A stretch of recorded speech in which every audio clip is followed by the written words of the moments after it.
Alhamdulillahirabbil alamin.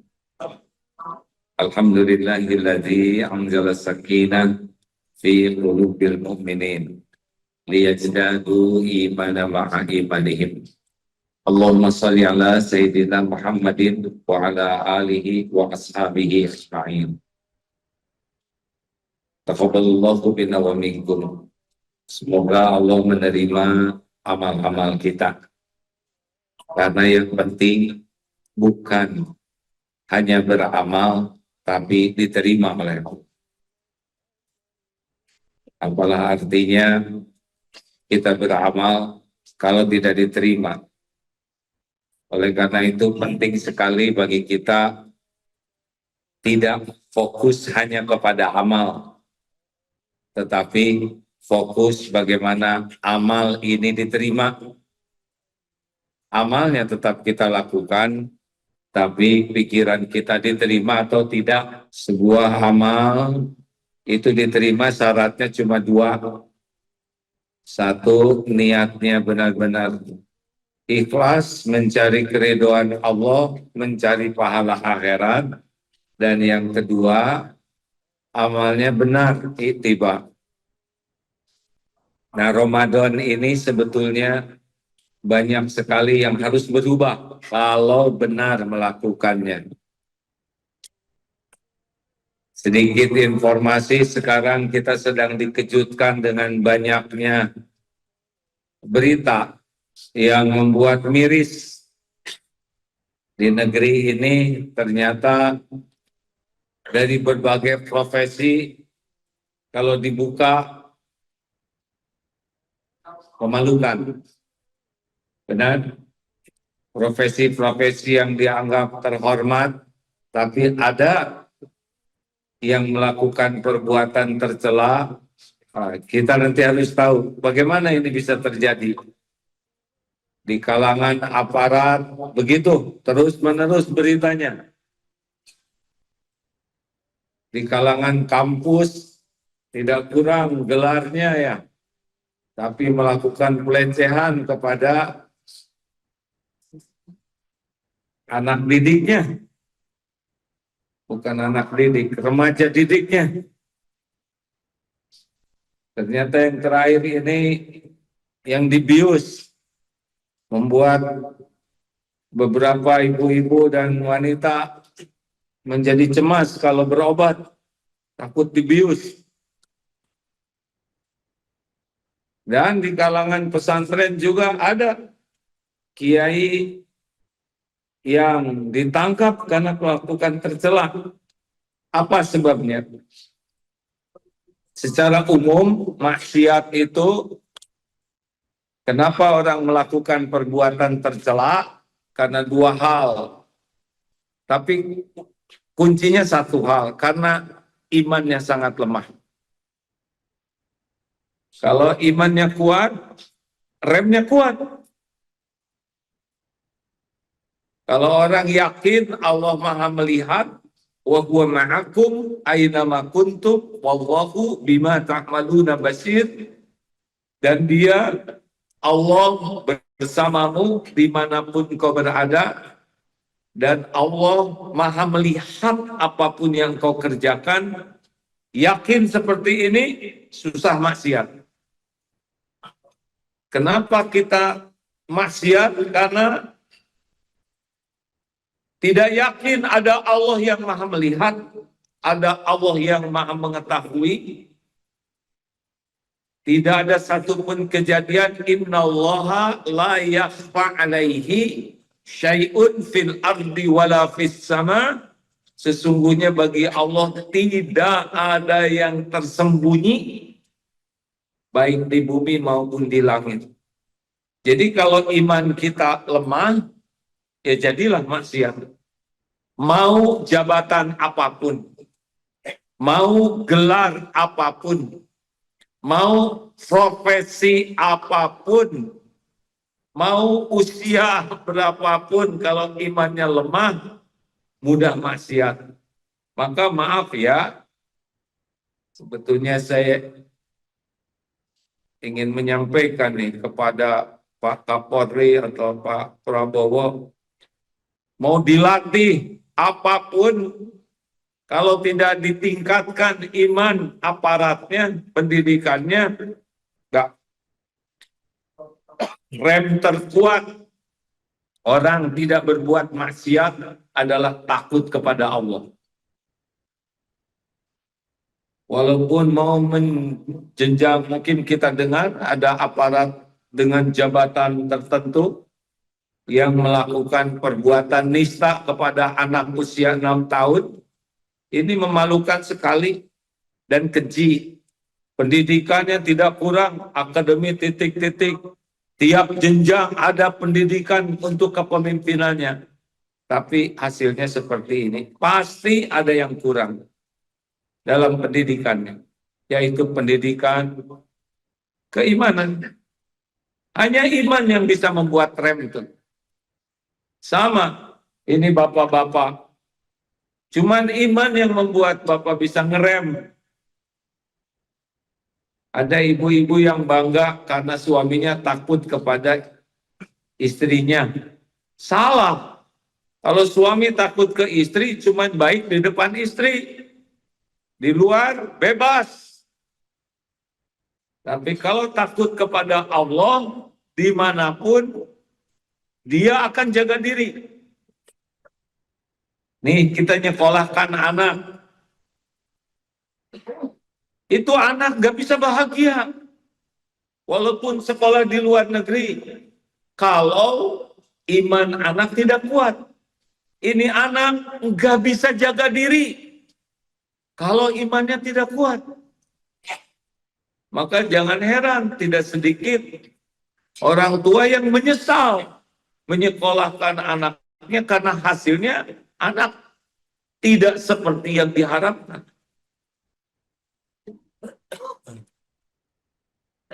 Maka pendidikan keyakinan kepada Allah ini mutlak, Pak.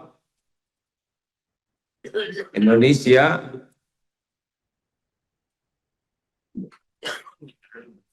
saya dengar Pak Presiden mengajak retret itu ya.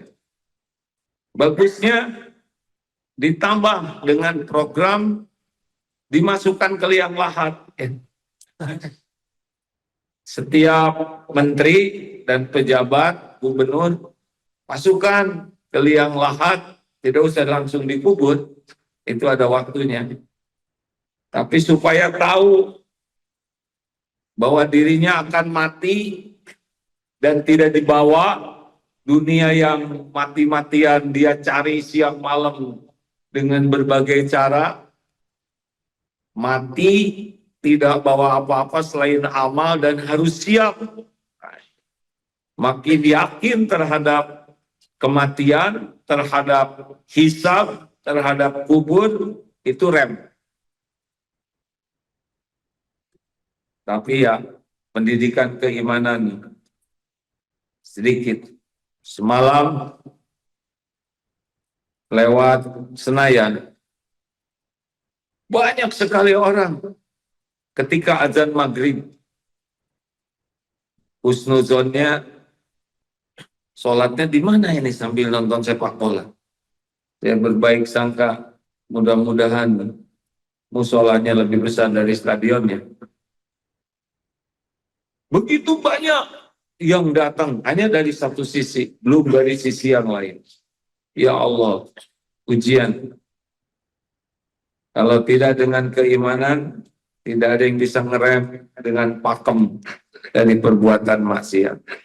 Itulah sebabnya jelas sekali orang yang beruntung itu, yang tidak rugi itu 4. A'udzubillahi minasyaitonirrajim. Bismillahirrahmanirrahim. Wal 'asr. Innal insana lafi khusr illa alladziina amanu wa 'amilus shalihat wa tawassaw bil haqq wa tawassaw bis sabr. Demi masa, sesungguhnya setiap insan dalam kerugian, kecuali amanu, orang yang beriman. Kalau nggak punya iman, pasti rugi saja. Walaupun punya harta melimpah, gelar, berenteng, pangkat, jabatan, popularitas, gak ada apa-apanya. Mati, demi Allah mati. Ya. Halo? Kenapa jadi tegang begini? Mati, tidak dibawa. Dari dulu juga banyak yang dititipi dunia mati. Yang jadi pejabat mati, yang populer mati, yang ganteng, yang cakep mati, yang kaya raya mati, dan tidak dibawa dunia ini. Cuma ngaku-ngaku sebentar. Benar? Silakan lihat museum perjuangan di luar negeri, lihat Alexander the Great, maut semuanya. Kecuali yang beriman yang tidak akan rugi. Makin yakin ke Allah, dia tidak rugi. Kenapa? Karena makin kuat iman, di dunianya juga bakal bahagia. Ajaban li amril mu'min inna amrahu kullahu khair. Sungguh menakjubkan keadaan urusan orang beriman, semua urusannya itu baik. Tidak rugi kan? Diberi nikmat, syakara, dia bersyukur, fakana khairullah, baik baginya. Diberi cobaan, musibah, sobaro, dia sabar, fakana khairullah, baik. Makanya tidak ada ruginya bagi orang beriman. Dipuji, dicaci, dihormati, difitnah, diangkat, diturunkan, untung, rugi, sehat, sakit, didekati, dijauhi, sama. Bagi kita semuanya ujian yang bisa disikapi dengan benar. Jadi yang rugi itu yang kurang iman. Apalagi keuntungan kalau kuat iman. Rasulullah pun bersabda, al-mu'minu qawi khairun wa ahabbu ilallah minal mu'mini dha'if. Mukmin yang kuat lebih baik dan lebih dicintai Allah daripada mukmin yang lemah, dan pada keduanya ada kebaikan. Jadi makin kuat iman, makin baik dalam segala hal dan makin dicintai Allah. Makin bahagia, makin tenang, adem, ajeg menghadapi apapun. La khaufun alaihim walahum yahzanun. Tidak takut, tidak sedih dengan dunia ini, tidak lebay. Yang kedua yang beruntung, wa amilus sholihat. Orang yang menjadikan kesibukannya itu jadi amal soleh, beruntung. Apakah bekerja nyari uang? Bukan. Bekerja adalah amal soleh. Apakah bekerja untuk membangun karir? Karir itu Allah yang menentukan. Rezeki itu Allah yang membagikan. Gak usah ribet dengan karir. Tapi saya kira bapak-bapak ini sudah nggak ribet dengan karir ya. Karena sudah berakhir. Kita sudah tidak ribet. Nggak akan ketemu kok dengan yang Allah tetapkan. Kecuali dengan yang Allah tetapkan. Apa bapak punya jabatan itu karena kehebatan, kecerdasan? Bukan. Karena Allah mau saja. Termasuk Entrum. Mas Entrum di Amerika, yaitu Allah yang menentukan. Sama. Dimanapun. Ali Imran ayat 26. Kullillahu memalikal mulk. Tu'til mulka man tasya' wa tanzi'ul mulka mimman tasya'. Engkau berikan kerajaan, kekuasaan, jabatan, kedudukan kepada siapa yang engkau kehendaki, engkau ambil. Kalau Allah mau kasih, jadi. Kalau Allah mau ambil, gak bisa dihalangi, pasti turun. Semuanya pekerjaan Allah. Tugas kita bekerja bukan membangun karir. Tugas kita bekerja jadi amal soleh. Karena yang dibawa mati bukan karir. Pernah lihat seorang berpangkat tinggi meninggal, ada salvo ada penghormatan, sesudah dikubur diinjak-injak kuburan, aneh ya. Baru aja dihormati terus diinjak-injak, karena kalau tidak diinjak gimana? Jadi begitulah dunia ini. Ngurus keluarga, bapak-bapak, ngurus keluarga tuh amal soleh, baru berat bisa bikin bahagia. Ini kita nih bekal meninggal, istri dan anak hanya sampai di pintu kubur, tidak ada yang nemenin. Benar? Sekarang beli mobil bagus, lalu meninggal. Bapak naik apa ke kuburan? Hah? Naik kereta jenazah itu yang sudah agak reyon itu. Keluar dari sana pakai tanduk, enggak pakai mobil mewah. Mobil mewah yang pakai orang lain. Dunia berhenti, gak ada yang ikut. Istri dan anak berhenti di pintu kubur, gak ada yang ikut masuk. Kalau anak masuk, naik lagi dia. Sesudah beres penguburan. Yang nemenin siapa di kubur? Amal. Makanya bisnis itu beramal. Ngedidik keluarga itu amal. Dan syaratnya cuma dua. Niat harus ikhlas. Dua, cara harus benar. Nih kepada bapak-bapak. Pak. Jawab Pak. Saya tidak boleh berharap sudah bikin jengkel. Bapak kan dulu mau nikah, walau gunung kan kudaki, lautan ku seberangi demi dirimu. Sudah nikah langsung bahagia atau nambah pening, Pak? Jujur, pening atau serumah dengan anak orang. Jenis beda, pendidikan beda, karakter beda. Udah gitu, apakah Bapak bisa menyolehkan istri? Menyolehkan istri? Nggak ngejawab. Berarti nggak bisa nih. Nggak bisa, Pak. Emang kita bisa mengubah orang lain? Nggak. Stres, Pak. Bapak tuh kalau ingin, ya saya tuh ingin istri saya solehah, hafizah, akhlakul karimah, penuh dengan rahmah. Pak, yang seperti itu kan nggak ada yang mau sama Bapak, ya. Jadi terima takdir yang ada. Kalau Bapak sibuk mengharapkan istri berubah, tapi tidak pakai niat dan cara yang benar, nggak sukses. Kita tidak bisa membulak-balik hati siapapun. Yang harus kita lakukan jadi lelaki ini, Pak, jadilah kepala keluarga yang disukai Allah. Luruskan niatnya, benarkan perilakunya, Allah yang membulak-balik hati istri dan anak-anak. Dibalikan hati itu hadiah. Bapak mau ngasih nasihat apa sama istri? Istri sudah tahu modal Bapak. Nggak cocok itu nasihat dengan kelakuan.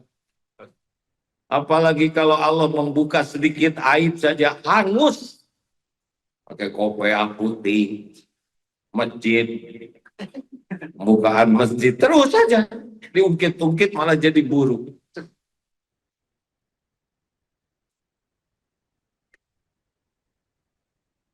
Makanya niat berumah tangga adalah amal soleh. Karena cuma Allah yang ngebulak-balik hati istri, hati anak-anak. Tugas kita adalah meluruskan niat, ya Allah, saya bangun rumah tangga ini semoga Engkau ridho. Saya lakukan yang terbaik kepada keluarga seperti yang Engkau perintahkan. Khiyarukum li ahlihi. Sebaik-baik kalian, kalian yang paling baik kepada keluarganya. Sebaik-baik kamu lelaki adalah lelaki yang paling baik kepada istrinya.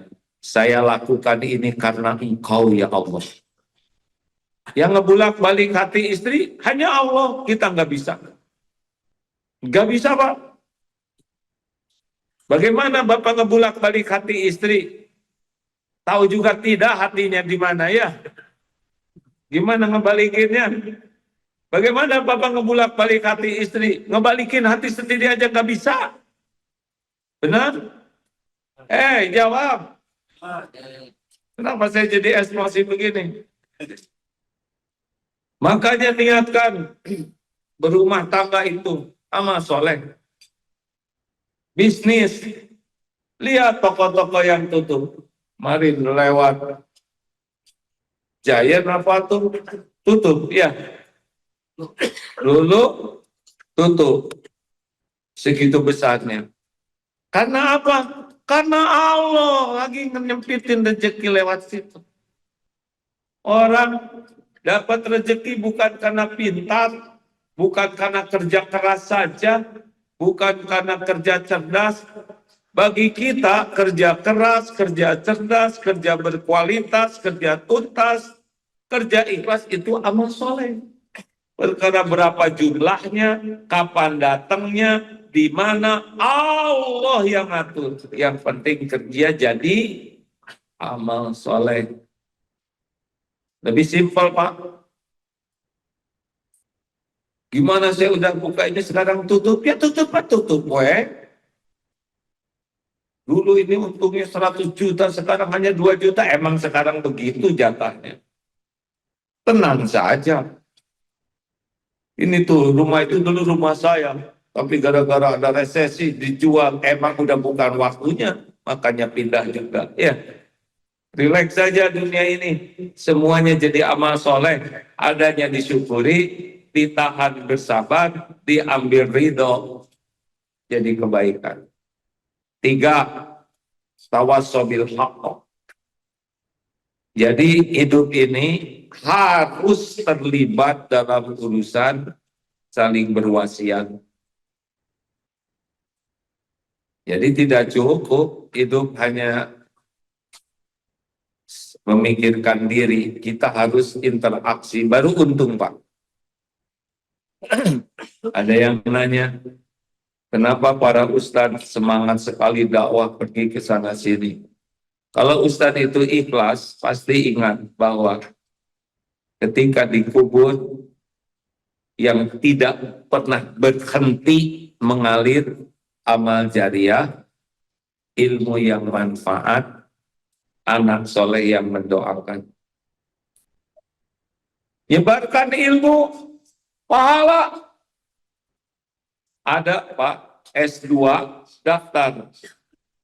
Mau jadi guru apa? SD, SMP, SMA, atau di perguruan tinggi?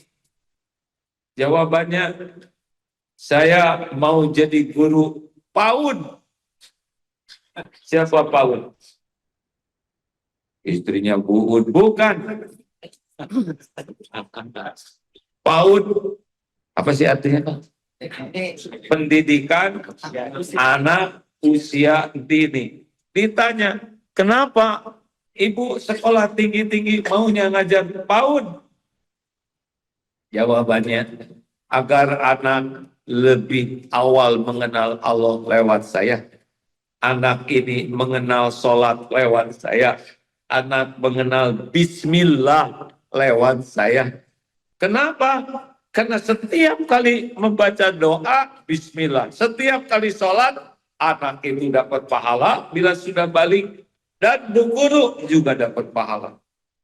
Itu cerdas.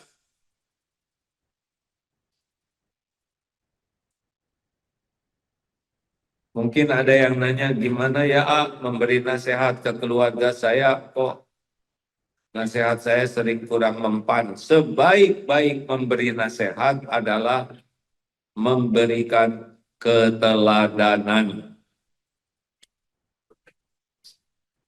Karena gagalnya nasihat adalah ketika tidak cocok antara perkataan dan perbuatan. Coba, kira-kira anak ngerti tidak? Bu, bantu dong ngerjain PR. Sabar ya nak, nanti jam 8. Ini ibu lagi ngebalesin dulu WA grup teman-teman.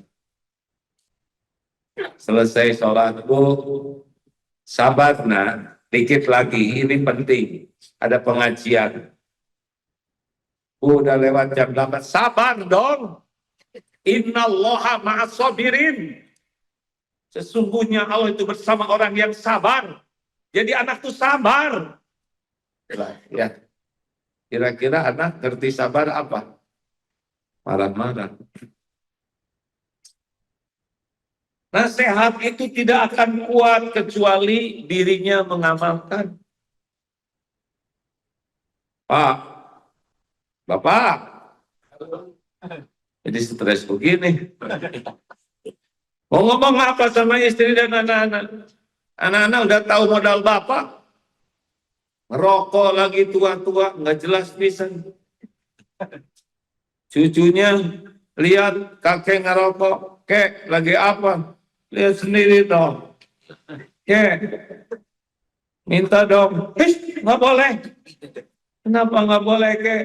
Bahaya tahu. Kata cucu ini kakek Eros. Gimana? Punya wibawa di hadapan anak dan cucu, kan? Nyelamatin diri saja nggak bisa. Kalau nggak bisa jadi contoh yang baik, minimal jangan jadi contoh yang buruk. Kalau ada di sekolah, guru merokok, pilihannya cuma dua. Segera berhenti merokok, atau segera berhenti jadi guru. Ini yang merokok langsung lihat kiri kanan, cari teman. Atulah kayak yang jelas hidup dunia, sebaik-baik nasihat adalah keteladanan. Jadi tiap hari pikirannya begini, oh ibu-ibu, Bu, selalu mikir begini, saya ngasih contoh apa kepada keluarga ini, sama Bapak juga, saya ngasih contoh apa? Ngasih contoh marah-marah, ngasih contoh bengis, ngasih contoh hedon, senang pamer, beli-beli kemewahan untuk pamer. Saya ngasih contoh pelit, saya ngasih contoh gibah, saya ngasih contoh bohong. Tanya kepada diri masing-masing, tiap yang kita lakukan itu nasihat. Nasihat baik atau nasihat buruk. Sepertinya berat ceramah pagi ini nih. Saya lihat Bapak tidak bahagia. Ini apa-apa ceramah dari tadi nyindir terus. Iya Pak, perkataan orang beruntung itu adalah saya memberi contoh apa. Kalau kita lagi marah-marah, maukah anak kita berkelakuan kayak gini?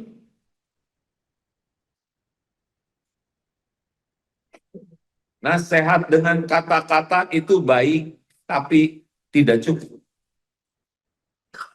Harus sama kata, sikap, hati, baru powerful dengan izin Allah.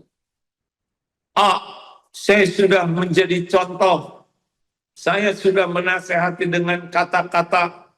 Saya juga sudah berusaha tidak marah-marah dan tidak sakit hati serta memaafkan. Kenapa belum berubah juga? Yang mengubah itu Allah, bukan kita. Ini ceramah ini nggak bisa mengubah siapapun. Nggak. Ceramah ini adalah amal soleh saya saja. Tugas saya sebagai penceramah saat ini adalah meluruskan niat. Apa nih maksud saya ceramah begini? ingin lebih kelihatan lebih pintar, ingin dianggap kiai, ulama, ingin dihormati, ingin balasan, imbalan. Kalau itu udah nggak ada apa-apanya dari awal. Harus, ya Allah, Engkaulah yang menitipkan ilmu, Engkaulah yang menakdirkan saya dalam posisi ini. Saya niat menyampaikan ilmu, semoga Engkau ridho, semoga jadi pahala akhirat. Harus lurus. Yang kedua, bicara yang benar. Kalau tahunya segini, ya segini saja. Nggak usah ingin kelihatan pintar, nggak usah ingin kelihatan luas ilmunya, nggak usah ingin kelihatan hebat hafalannya, nggak usah ingin diketahui kedalaman ilmu. Mau apa? Yang menilai adalah Allah. Yang ketiga, sekuat tenaga yang bicara ini mengamalkan. Allah juga tahu yang bicara ini mengamalkan atau tidak. Yang keempat, doa supaya manfaat. Selebihnya Allah yang menakdirkan Bapak Ibu bisa mengamalkan, bukan saya. Makanya tidak perlu kalau Bapak jadi penceramah ya, tidak perlu rekayasa supaya bergetar, nggak perlu. Yang perlu tuh tiap kata-kata disukai oleh Allah, Allah yang memasukkan hati. Demikian pula di rumah. Jangan heran kalau nasihat kita tidak mempan atau belum mempan. Dengar ya, Pak Bu, supaya enggak jengkel. Nabi Muhammad SAW hatinya bersih, niatnya 100% mencari keridhaan Allah, tak ada keraguan. Akhlaknya mulia, niatnya selalu baik, ucapannya baik, sikapnya baik, keinginannya juga sangat baik agar orang dapat kebaikan. Coba lihat, apakah semua orang menerima beliau? Apakah semua orang menerima beliau? Tidak. Ada yang menerima, ada yang biasa aja, ada yang memusuhi, ada yang memerangi. Itu sempurna niatnya, sempurna ucapannya, sempurna akhlaknya. Ada yang enggak terima. Siapa kita? Ha? Aduh. Gimana bahasa Inggrisnya siapa kita? Nah, jangan nyusahin diri. Siapa kita? Bapak, kalau nggak diturut sama istri dan anak, nggak usah marah. Siapa? Saya nggak tega nyebut siapa lu ya. Siapa kita? Nabi aja sempurna segala-galanya. Tidak semua mengikuti, benar? Jadi kalau kita sudah tawasobil hak, memberikan nasihat, belum diterima, apa yang harus kita lakukan? Apa? Sahabat, tobat. Sahabat, langsung soleh. Tobat. Kenapa Allah belum memilih kita jadi jalan? Jadi kalau nasehatin istri, nasehatin suami, nasehatin anak, kurang mempan, yang harus kita lakukan taubat, bukan istighfar yang palsu itu. Astagfirullahaladzim, sudah dibilangin kan untuk astagfirullahaladzim, bukan begitu taubat. Itu memodifikasi emosi. Ya Allah, astagfirullah, ampun ya Rabbi, Engkau tahu semua kepahitan adalah karena dosa saya. Istri malah jadi ngeles kayak gitu. Anak-anak juga astagfirullah, ampuni saya ya Allah. Saya belum jadi ayah yang benar. Saya belum jadi contoh yang baik. Engkau tahu saya di depan anak-anak dan di belakang berbeda. Kau saksikan apapun yang saya lakukan. Astagfirullah ya Allah. Halo, lihat tidak si Bapak tobat? Lihat. Mungkin sesudah tobat subuh-subuh baru dibuka hati istrinya. Benar ya kata suami saya. Beliau sudah berjuang banting-banting pulang karena memang pekerjaannya tukang daging. Saya salah. Saya tidak sopan ke suami, suka ketus. Dibalikin hatinya. Waktu dinasehati, ibu jangan suka ketus. Siapa yang ketus? Siapa yang ketus? Segini lembutnya. Ya udah, mau digimanain? Mau digimanain? Gak bisa. Wanita itu dibuat dari tulang rusuk yang bengkok. Ini bukan Quran ini. Ini hadis. Bukan berarti istrinya dari tulang, pantesan tulang saya nggak ada satu. Bukan begitu. Hanya perumpamaan. Kalau dikerasin, patah, dibiarin, tetap bengkok. Diapain? Dan tulang bengkok itu bukan jelek. Kalau tulang kering bengkok, masalah. Atau tulang rusuk lurus, masalah. Jadi emang kalau disebut istri disebut dari tulang rusuk yang bengkok itu bukan berarti bermasalah. Kalau tulang rusuk kita lurus, nggak terlindungi, itu melindungi loh Pak. Tulang rusuk bengkok itu melindungi bagian tubuh kita. Nah kita memperlakukannya bagaimana? Dipaksa jadi patah, dibiarin tetap bengkok, bagaimana? Jadi suami yang baik, itu obatnya. Allah yang melembutkan hatinya. Jangan ngotot, maksa, harus ngerti, harus berubah sekaligus. Kita aja nggak berubah, ya kan? Dong, ibu nyesel. Aduh, kenapa nyesel? Suami saya nggak datang. Udah, jangan mikirin suami. Ibu aja yang jadi wanita yang disukai Allah. Ayo, habis Ramadan ini, jangan jadi emosian. Tenang saja. Niatkan jadi amal soleh dalam memberikan nasihat. Karena Allah yang membolak-balik hati, bukan kita. Jangan marah-marah. Jangan bertengkar, kutuk mengutuk. Kalau Bapak salah, aku salah. Tobat. Tapi nanti istri saya tidak memaafkan.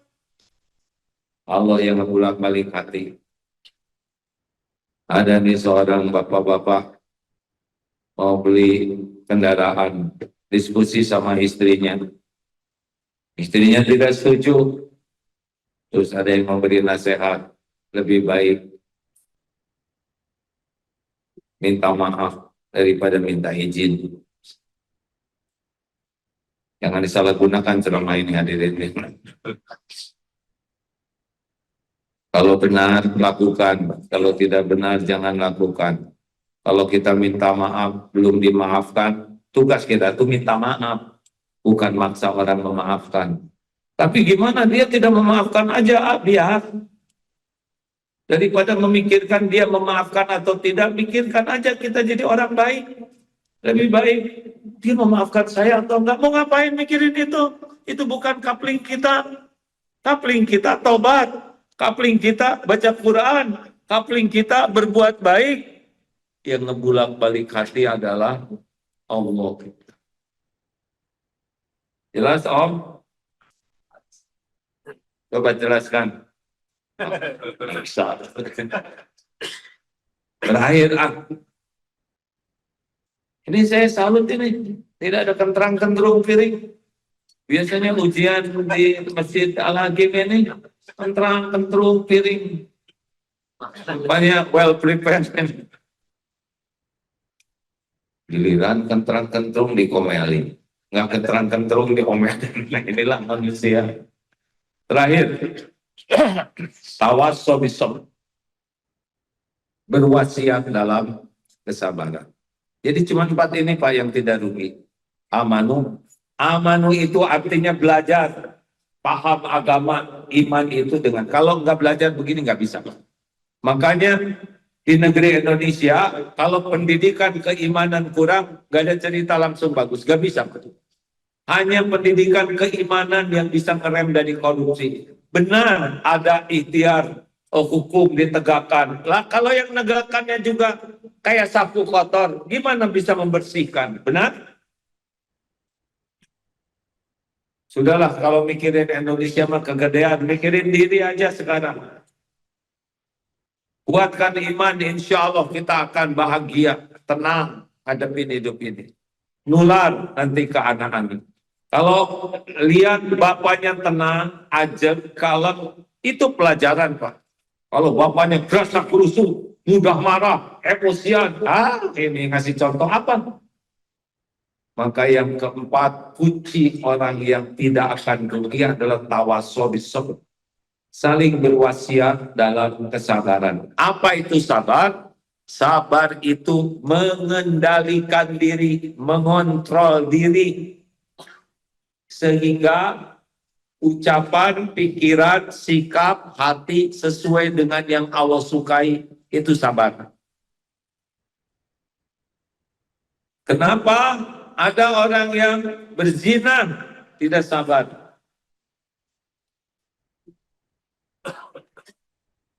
Tidak sabar.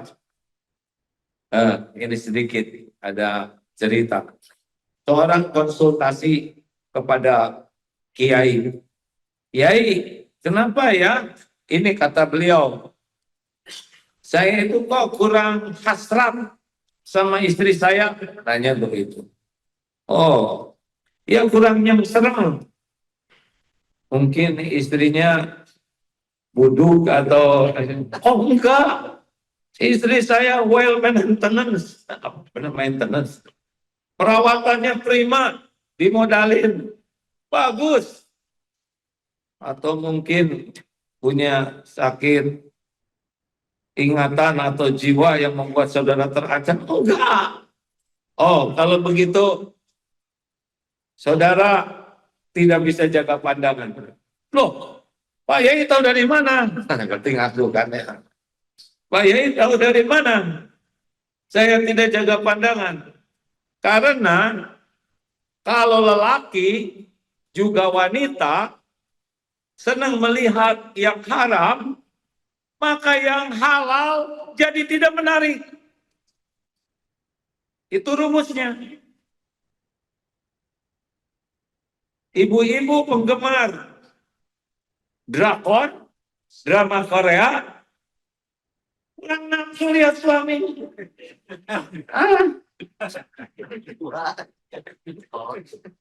Sama lelaki juga. Terus lihat HP, cantik-cantik, penampilannya bagus. Tidak jaga mata, maka yang halal jadi tidak menarik. Makanya sabar jaga pandangan. Dengar ini, Aki. Sabar jaga pandangan, ini penting nih. Sabar jaga mata dari yang tidak halal. Insya Allah yang halal itu tetap menarik. Itu rumus. Enggak sabar jaga mata, ya seperti berita-berita yang ada itu.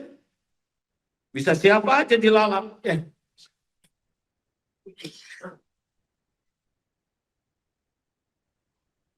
Bapak nggak usah menundukkan pandangan, lihat siapa.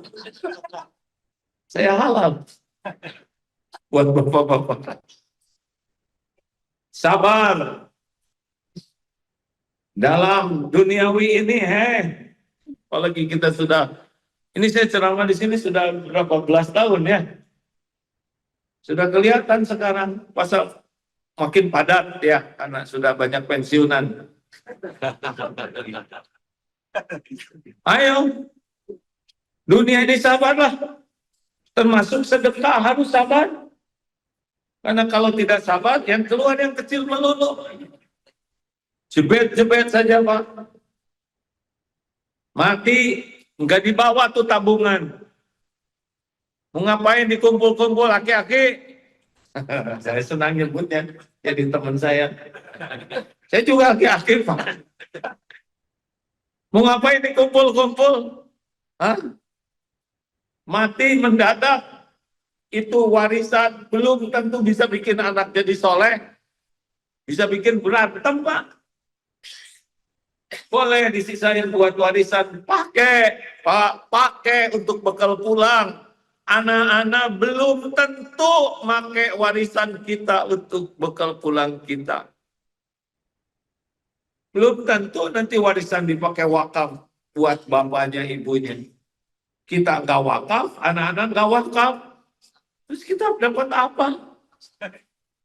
Ayo, sing sabar.